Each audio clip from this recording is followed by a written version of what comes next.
Hey guys, I wanted to share with you kind of our journey for this week in terms of the Odyssey. I wanted to share with you Odysseus's journey, just with the three sections that we're going to read this week. That's all that I'll share, and then I'll do another screencastify next week. So, just so you're on the idea of where we're at. So remember, the Battle of Troy is happening right here, and so the gods are really upset with Odysseus, and so he needs to just merely get over here to Ithaca.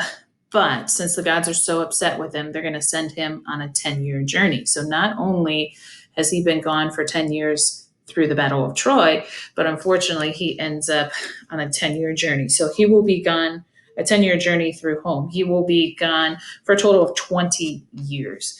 So that's a long time to be away from home.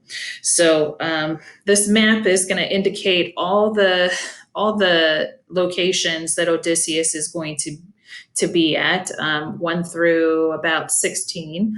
And each number is going to tell the story of what Odysseus does in those locations, why they're important to the storyline.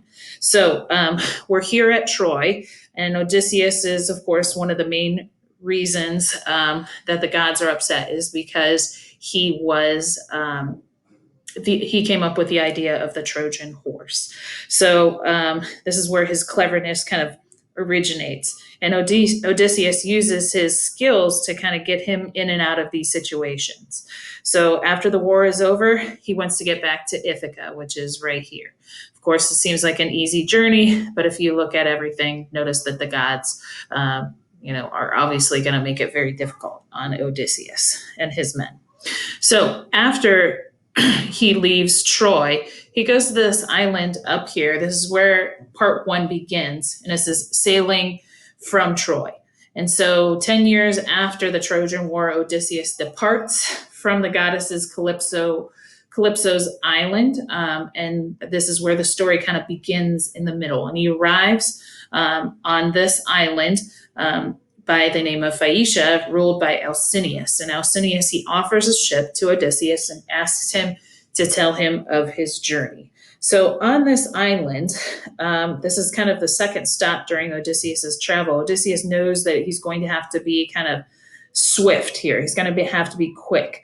And during the journey, he knows that it's going to be long, but he does know that he needs to get supplies. So he kind of loads up on supplies here on the island of Ismarus, okay?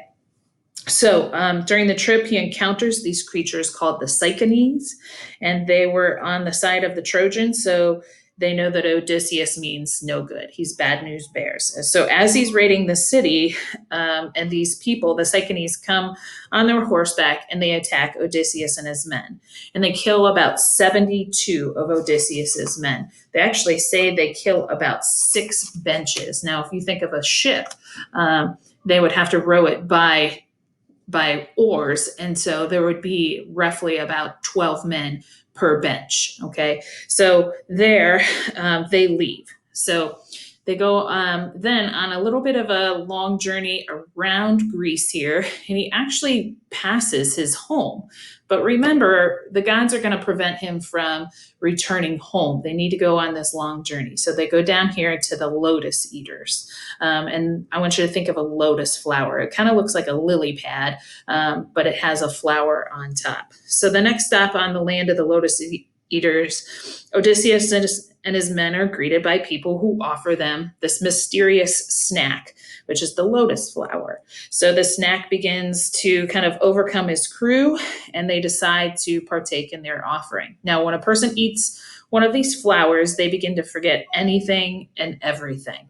And they basically don't want to go back home. So trying to get these men onto Odysseus's ship is very difficult to get them to go home. It says, who meant no harm, but did give my men some lotus to eat. Whoever ate that sweet fruit lost the will to report back, preferring instead to stay there munching lotus, oblivious to home.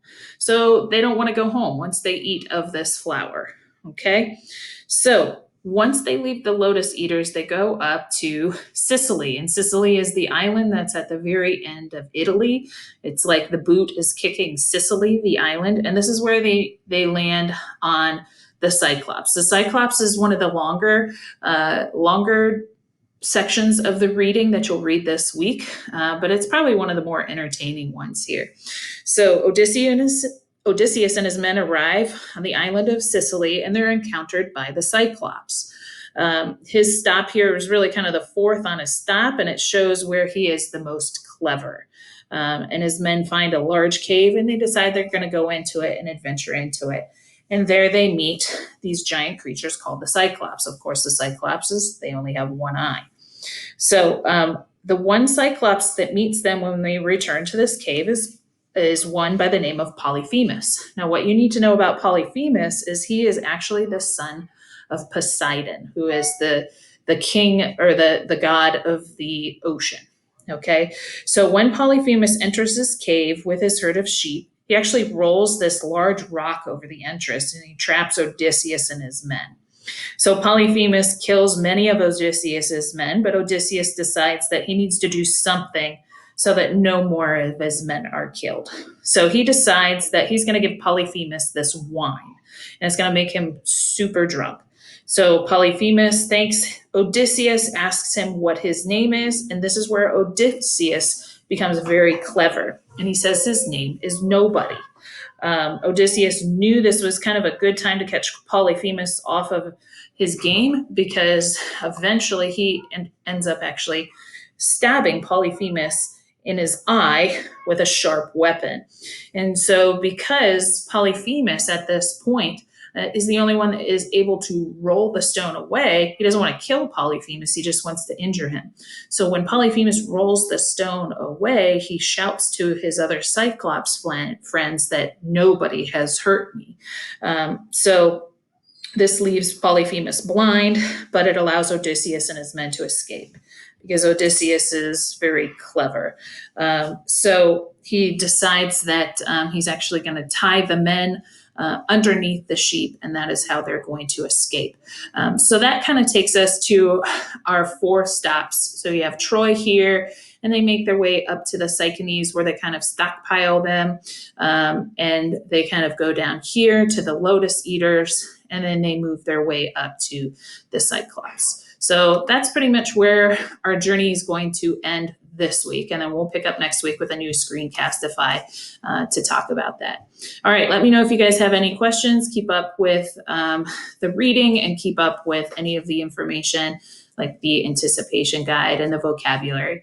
And then there's going to be some comprehension questions that are multiple choice you'll need to answer at the end of the week.